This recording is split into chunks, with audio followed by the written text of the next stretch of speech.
हाँ विद्यार्थियों, मैं नरेश कुमार गौतम।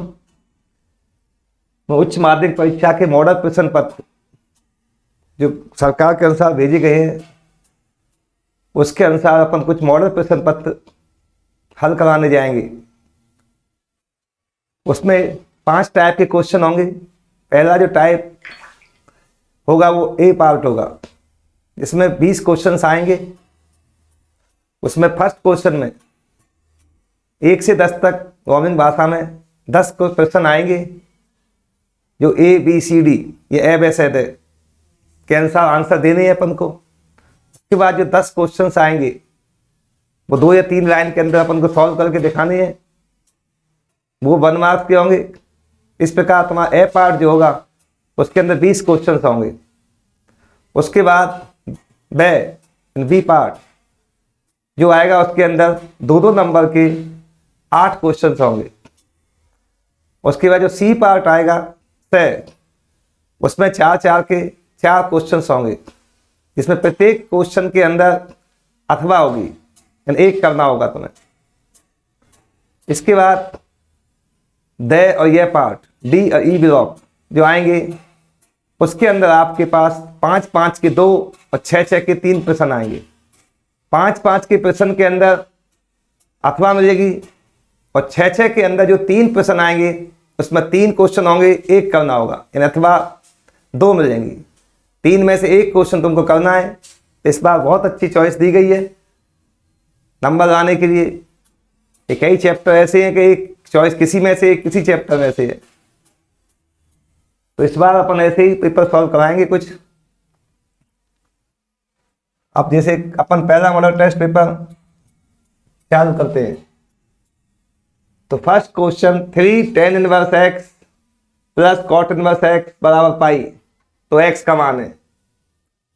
इसके लिए अपन जानते हैं एक सूत्र का उपयोग करते हैं, tan inverse x plus cot inverse x π/2, इस सूत्र का उपयोग करेंगे अपन। तो ये फॉर्मूला है, ध्यान होगा। इस समीकरण के अंदर अपन क्या करेंगे, cot इनवर्स x के स्थान पर इस सूत्र की सहायता से क्या रख देंगे, cot इनवर्स x का मान π/2 माइनस tan इनवर्स x, इसके अंदर पुट कर देंगे। टाइम अपन को देना नहीं है।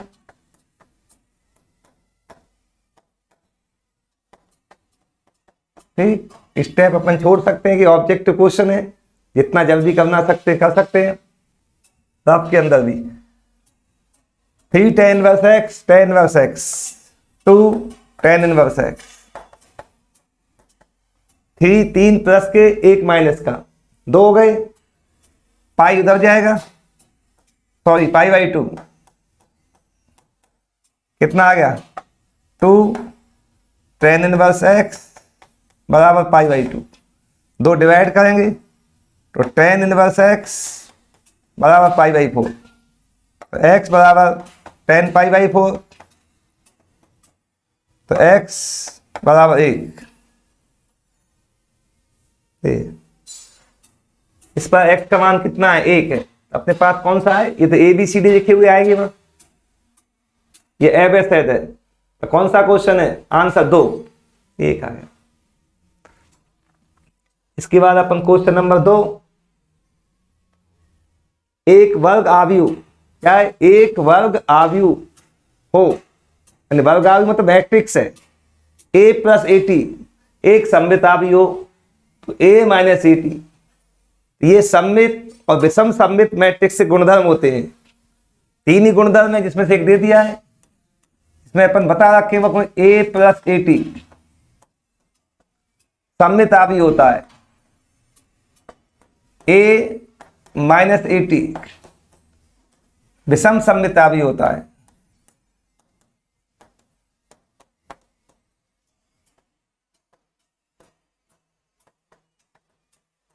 क्या है, विषम सममित आव्यूह। किसी भी मैट्रिक्स के लिए, कोई भी मैट्रिक्स हो सकता है यहाँ पर, ये गुणधर्म फिक्स है, a माइनस ए टी हमेशा विषम सममित होगा। 3 गुणधर्म में वैसे तीसरा भी देख सकते हो, ए ट्रांसपोज का गुणा कर दें, ये ए ट्रांसपोज इंटू ए, ये हमेशा सममित होगा। तो 3 ही गुणधर्म है जिसमें से एक गुणधर्म दे रखा है a माइनस ए टी, विषम सममिताभु है। क्या है? विषम सममिताभु।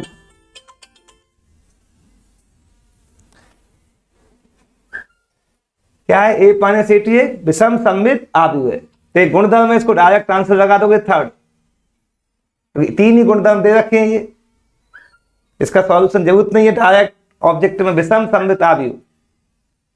अब अपन क्वेश्चन नंबर 3, क्या ये सारणिक, क्या है? 3x3 कोटि का सारणिक का मान 0 दे रखा हो तो x का मान निकालना है। इस सारणिक का मान निकालना अपन किसी भी पंक्ति से निकाल सकते हैं, R1, R2, R3, C1, C2 और C3 से। जैसे अपन R1 से क्या करें, इसका प्रसार सिंपल है बहुत। एक पहली पंक्ति पहला स्तंभ 9x माइनस 8 इंटू 6 48, फिर माइनस, ध्यान होगा प्लस माइनस प्लस, ये साइन होते हैं सारणिक के। फर्स्ट रो से -2, अब फर्स्ट रो सेकंड कॉलम यानी प्रथम पंक्ति और दूसरा स्तंभ छोड़ देंगे। पहली पंक्ति दूसरा स्तंभ 36 माइनस 42 प्लस 3, पहली पंक्ति तीसरा स्तंभ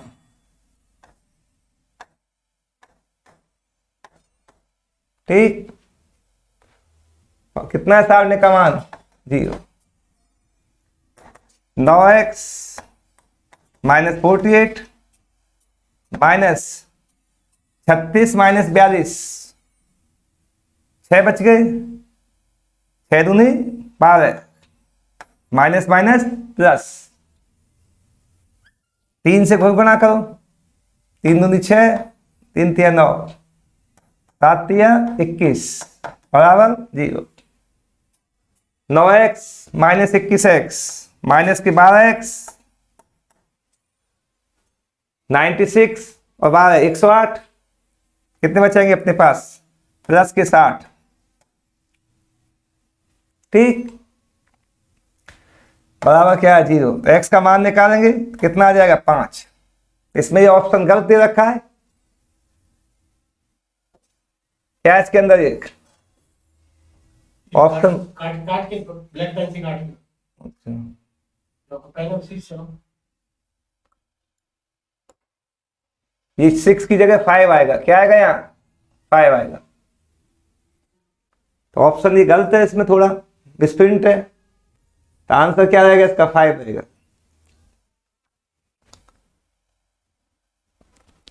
अब क्वेश्चन नंबर 4, बिंदु संरेख है। ये चैप्टर नंबर 5 में से है, इसमें हमेशा एक क्वेश्चन आता है। तो संरेख, तो अपन जानते हैं कि तीनों संरेख हैं बिंदु, तो संरेख की भी क्या होता है, इसके सारणिक का मान 0 होता है। 3 बिंदु हैं ए बी सी, संरेख के लिए जो प्रतिबंध होता है वो x1 x2 x3, y1 y2 y3, 1 1 1 1/2 बराबर 0। ये क्या है, त्रिभुज ABC का क्षेत्रफल। क्या होता है, त्रिभुज ABC का क्षेत्रफल होता है। यदि त्रिभुज ABC का क्षेत्रफल 0 होगा तो बिंदु क्या होंगे, संरेख होंगे, क्योंकि सीधी रेखा में है बिंदु तो त्रिभुज नहीं बनेगा। तो 1/2, 2 0 से गुणा होकर 0 हो जाएगा। डायरेक्ट अपन मान निकाल सकते हैं, ये x1 x2 x3 x 5 8 -2 2 8 y1 y2 y3, 1 1 1 बराबर 0। अगर संरेख है तो क्या होगा, त्रिभुज एबीसी का क्षेत्रफल 0 होता है। ठीक, ये तीनों संरेख हैं, क्षेत्रफल 0 होगा। ये त्रिभुज क्षेत्रफल का फॉर्मूला है 5 में। वही अभी किया था हमने क्वेश्चन, भाई R1 से क्या निकाल देंगे, इसका R1 से प्रसार कर देंगे अपन। करो x, पहली पंक्ति पहला स्तंभ 2 - 8 plus minus plus minus minus plus 2, पहली पंक्ति दूसरा स्तंभ 5 - 8 प्लस 1। अब पहली पंक्ति तीसरा स्तंभ छोड़ देंगे, 8 × 5 = 40, 8 × 2 = 16। ठीक, माइनस के 6x यानी 6x, 5 - 8 -3 -6, 40 - 16 प्लस 24 बराबर 0। अब -6x -6 + 24 18, तो -6x तो -6x बराबर -18, तो x बराबर 3। क्या आ गया ऑप्शन, फर्स्ट ऑप्शन। ये 2 बार हो गया ऐसा क्वेश्चंस। अब अपन आगे चलते हैं। ये 5वां जो क्वेश्चन है वो अवकलन में से है। इसमें 2 क्वेश्चन है, छोटे छोटे आएंगे, बहुत सिंपल अवकलन श्रृंखला नियम पर। किस पर आधारित है, चेन रूल। तो बहुत सिंपल क्वेश्चन है, log x।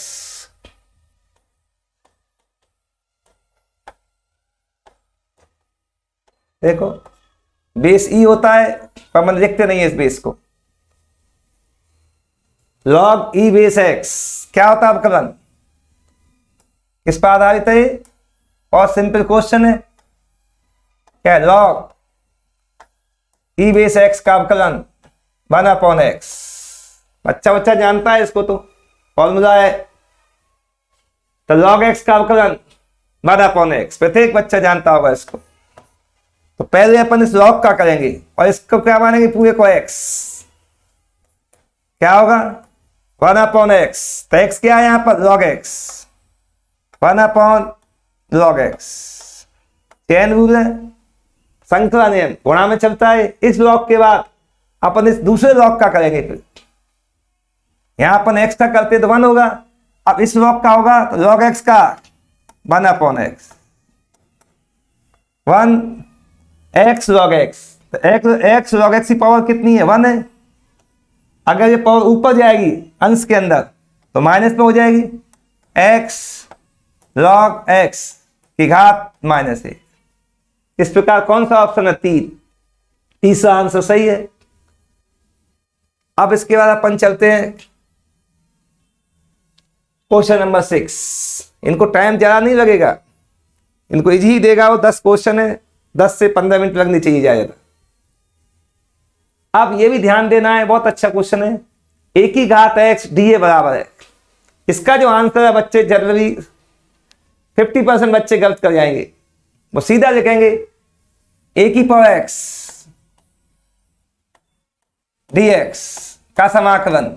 इसको भी बच्चा जानता होगा, a की power x upon log a।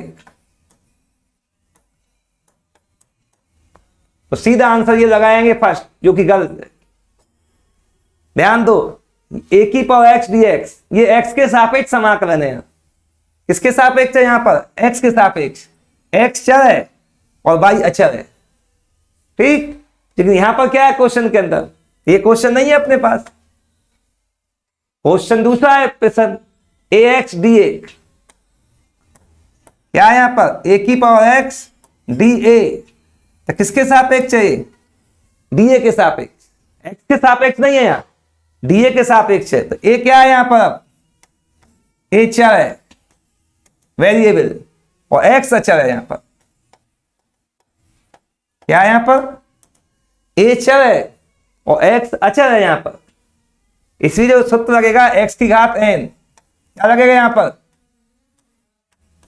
यहां देखो dx तो x है, dA तो यहाँ a है, x चर है और n अचर है, तो यहां भी क्या है, चर की घात अचर है, तो क्या लगेगा इसके अंदर समाकलन, n x क्या है यहाँ पर अचर है, तो x की घात n का समाकलन n+1 अपॉन n+1, ये भी बच्चा बच्चा जानता है, तो a की घात x+1 अपॉन x+1,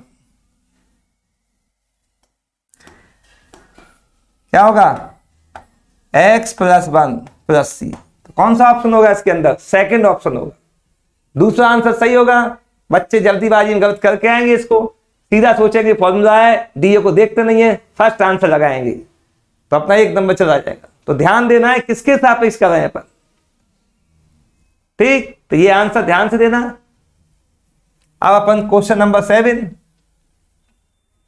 ये अवकलन समीकरण में से 12वां चैप्टर जो दिया हुआ है, एक नंबर का आएगा इसमें से कोटि घात वाला, कौन सा क्वेश्चन, 7, 12वां चैप्टर है अवकलन समीकरण। तो अवकलन समीकरण की कोटि घात, कोटि किससे निकालते हैं, अवकलन समीकरण की कोटि उस अवकलन समीकरण में उपस्थित उच्चतम कोटि का अवकलज को कहते हैं। उस अवकलन समीकरण में जो उच्चतम कोटि का अवकलज है वो कोटि कहलाएगी, और उच्चतम कोटि के अवकलज की घात को घात कहते हैं। लेकिन जो अवकलन समीकरण है उनकी घात कैसी होनी चाहिए, धन पूर्णांक होनी चाहिए, 1 2 3, लेकिन ये धन पूर्णांक है क्या, 3/2 धन पूर्णांक नहीं है।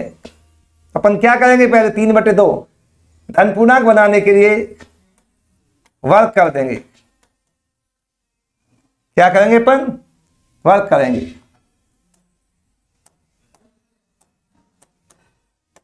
क्या करेंगे, दोनों पक्षों का d2 dx² घात 3/2, क्या करेंगे, दोनों पक्षों का स्क्वायर कर दिया, इधर भी स्क्वायर और इधर भी स्क्वायर, स्क्वायर करेंगे तो 2 से 2 कैंसिल हो जाएगा, क्या बचेगा, d2 dx² की घात 3, इधर 1 + 3 dx का होल स्क्वायर की घात 2। तो अपन ध्यान दो, उच्चतम कोटि का अवकलज कौन सा है, d2 dx², ये अपना उच्चतम कोटि का अवकलन है। कितनी बार किया गया अवकलन, 2 बार, d2 dx², ये तो एक कोटि का है, तो उच्चतम कोटि का अवकलज कितना है, 2, तो कोटि कितनी होगी इसकी, तो ये कोटि होगी, उच्चतम कोटि का अवकलज d2 dx², यही है। अब इसी की घात देखेंगे, इसकी नहीं देखेंगे घात, उच्चतम कोटि के अवकलज की घात कितनी है, 3, कितनी है इसकी घात, 3, तो घात कितनी होगी, 3। क्रम से कोटि और घात, 2 कोटि, जिससे कोटि निकालते हैं उसी से घात देखेंगे अपन। तो उच्चतम कोटि के अवकलज की घात 3 हो गई, तो 2 कोटि और 3 घात, ठीक। इसके बाद अपन क्वेश्चन नंबर 8, ये प्रायिकता में से किसमें से, उसमें से एक नंबर का फिक्स हमेशा आता है क्वेश्चन, बहुत सिंपल होगा। ये सह प्रतिबंध प्रायिकता 16.1 किसका है, सह प्रतिबंध प्रायिकता क्वेश्चन है। क्या है सह प्रतिबंध में, P B, क्या है इसका मतलब, डायरेक्ट सूत्र उपयोग करेंगे अपन। ए घटना घट चुकी है, ये ए घटना ज्ञात है, बी घटना घटने की सह प्रतिबंध प्रायिकता, क्या है, बी घटना घटने की सह प्रतिबंध प्रायिकता, क्या होता है फॉर्मूला, ए इंटरसेक्शन बी की प्रायिकता, नीचे किसकी आएगी, जो घटना ज्ञात है उसकी प्रायिकता। अब अपन सबसे पहले पी ए इंटरसेक्शन बी क्या निकालते हैं, पी ए इंटरसेक्शन बी। कितनी है पी ए की प्रायिकता दे रखी है अपने पास 0.8। ए घटना घटने की प्रायिकता कितनी है 0.8, तो 0.8 रख देंगे। क्या हो गया पी ए इंटरसेक्शन बी क्या हो गई 0.32 गुणा हो गया। कितनी होगी पी ए इंटरसेक्शन बी की प्रायिकता 8 चौक 32.32। ठीक, अब हमें निकालनी क्या है पी ए अपॉन बी। क्या निकालनी है पी ए अपॉन बी। तो P A intersection B upon P B. P A intersection B की प्रायिकता कितनी है 0.32। अब ए घटना है तो ए नीचे आ गई, बी घटना है तो बी नीचे है, दो ही सूत्र है इसमें। पी बी कितनी है 0.5। कितनी है प्रायिकता, पॉइंट के बाद जीरो से कोई फर्क पड़ेगा नहीं, पॉइंट से पॉइंट गया, काट सकते हो इसको आराम से। कितनी बार 16 बटे क्या होगी 25। ठीक, 2 से काट दिया, भाग दे सकते हो 25 का। कितनी बार जाएगा 16 बटे 25 बोलो 0.32। एक मिनट, हाँ भाग दोगे कितनी बार जाएगा इसका, पॉइंट लगा के बोलो, भाग दोगे पॉइंट। हाँ 25 सिक्के 150 बच्चे, तो 25 दून 50। तो ये ऑप्शन में भी गलती है इसमें अंदर, क्यों आंसर इसमें भी नहीं दिया गया है 0.6। तो क्या इसका 25 का भाग देंगे 16 में तो 25 सिक्के 150 बचे 10, 25 चौका 100, 0.64 कितना आएगा 0.64। सेकंड क्वेश्चन है। इसके बाद अपन 9th क्वेश्चन, यही बहुत सिंपल क्वेश्चन है। क्या है एक वैल्यू, ए वेक्टर का मापांक 3, बी वेक्टर का मापांक 4, ए डॉट बी 6, तो सदिश ए और बी के मध्य का कोण ज्ञात कीजिए। हम सब जानते हैं ए डॉट बी क्या होता है, ए का मापांक बी का मापांक cos theta. A dot B सदिश ए का मॉडुलस सदिश बी का मॉडुलस cos थीटा। अब निकालना है cos थीटा। क्या cos theta, A dot B upon A का मॉडुलस बी का मॉडुलस। ठीक, क्या होगा A dot B, A dot B दे रखा है अपने पास 6 दे रखा है। क्या ए डॉट बी 6, कितना ए का मापांक 3, बी का मापांक 4, ये ए डॉट बी 6, ए का मापांक 3 है, बी का मापांक 4 है, 4 3 12, 6 दूनी 12। कितना होता है cos थीटा बराबर 1/2। 10th क्लास से पढ़ते आए हो 1/2 कितना होता है cos के अंदर 60 डिग्री, π/3। cos 60 का मान 1/2 तो आंसर क्या आएगा π/3। इसके बाद आगे 10th क्वेश्चन है। ये किसमें से है, ये चैप्टर नंबर 8 3 स्पर्श रेखा और अवलंब चैप्टर है। वक्र दे रखा है, क्या दिया गया है, तो इसमें क्या है स्पर्श रेखा की प्रवणता किसे कहते हैं, वक्र के समीकरण को x के सापेक्ष अवकलन करेंगे। अवकलन करने पर क्या करेंगे x के सापेक्ष अवकलन। हमें ABC देना है, ज्यादा नहीं लिखना है, पीछे कॉपी का एक पेज पे हल्का सॉल्व करना है कि x के सापेक्ष अवकलन करना है, हमको आंसर लाना है। तो क्या करेंगे इसका x के सापेक्ष अवकलन 3x² - x। हर बच्चा जानता है x की घात 3 का अवकलन घात आगे जाती है, 1 घात कम हो जाती है, x का अवकलन 1 होता है। तो वक्र के समीकरण का अवकलन करने पर और x बराबर 1 रखने पर जो मान आता है वो स्पर्श रेखा की प्रवणता कहलाती है। क्या कहलाती है?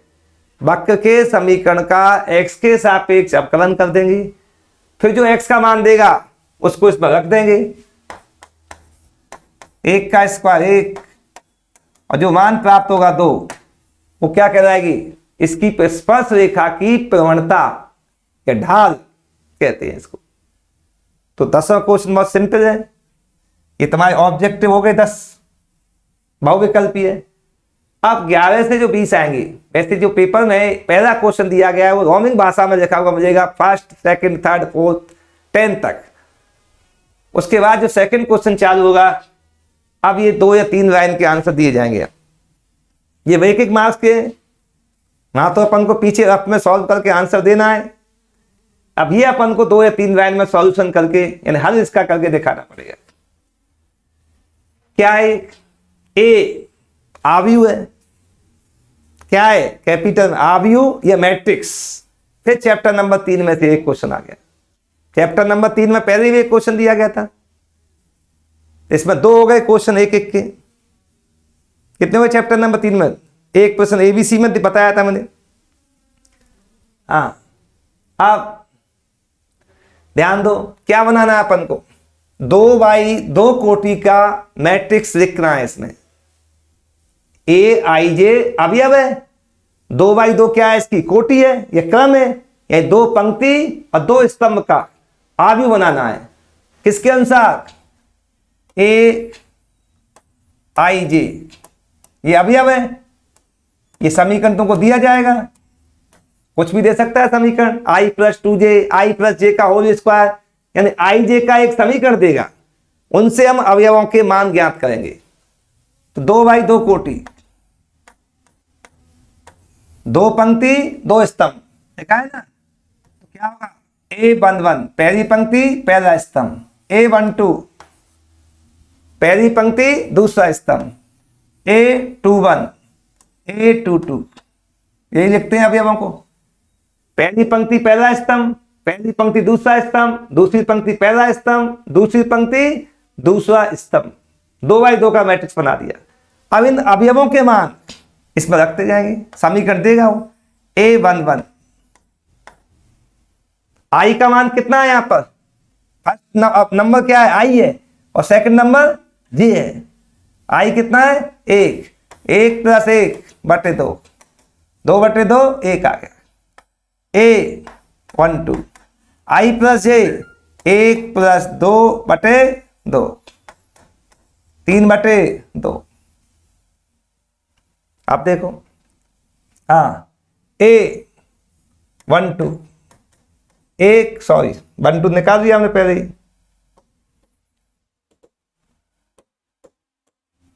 ठीक। हाँ, अब निकालेंगे A21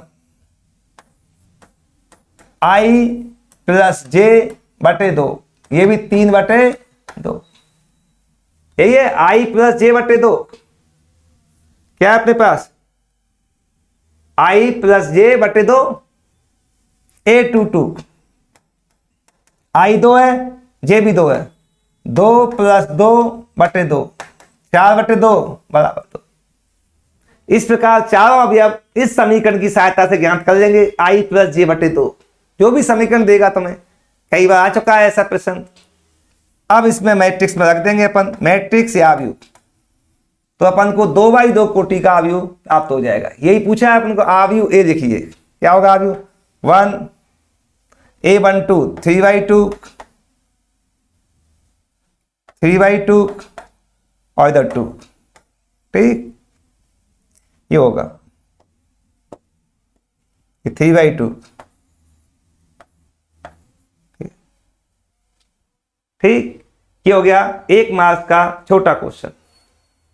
इसके बाद आगे चलते हैं अपन क्वेश्चन 12। ये किसमें से? चौथे चैप्टर में से है, सारणिक। क्या है? 2x2 कोटि का सारणिक। ये अपने 4.1 की कोर्स में है, तो है नहीं इस बार, तो सारणिक है, ये 2x2 कोटि का सारणिक है, बच्चा बच्चा जानता है इसको। 2x2 कोटि के सारणिक का मान बज्र गुणनफल कर देते हैं क्रॉस, यही करते हैं सीधा। तो क्या होगा अपने पास, ये क्वेश्चन है।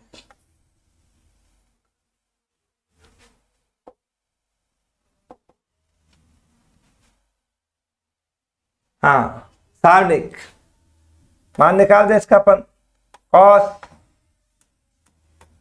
50 sin 10